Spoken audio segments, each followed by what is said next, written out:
hilft dem einen oder anderen auch, wie es auch schon vielen geholfen hat.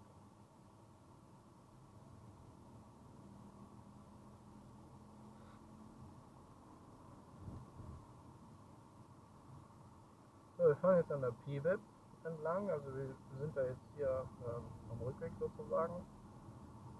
Wir sind ja eben von einer Seite gekommen.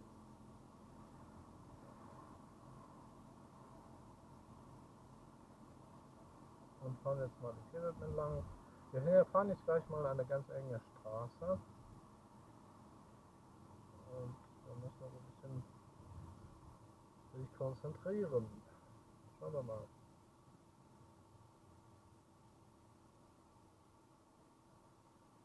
Da soll wohl hier an der P-Web 1, 2, 3 heißt das hier. Das ist so ein ganz toller Metzger, ne? Kann das sein?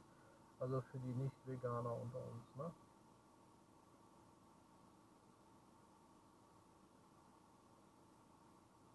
Kennt den einer? Nee, ne?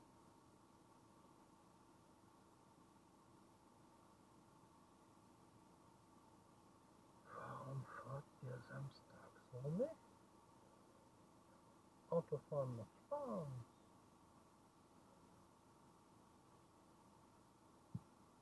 Und wenn zum Beispiel jemand jetzt am Montag Prüfung hat, dann fahren wir auch Samstag. Give not a wrong signal. You give a wrong signal.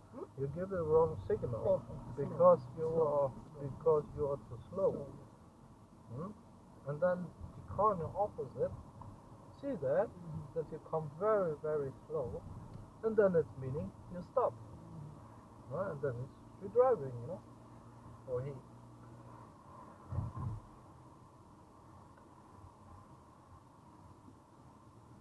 Ich bin aus Düsseldorf. Wir fahren nach Düsseldorf.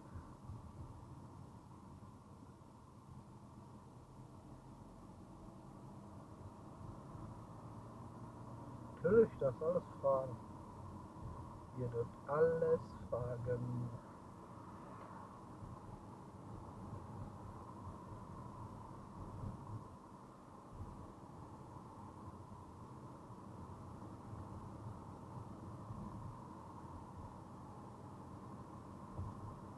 Ja, viele Fahrschulen fahren samstags, ne?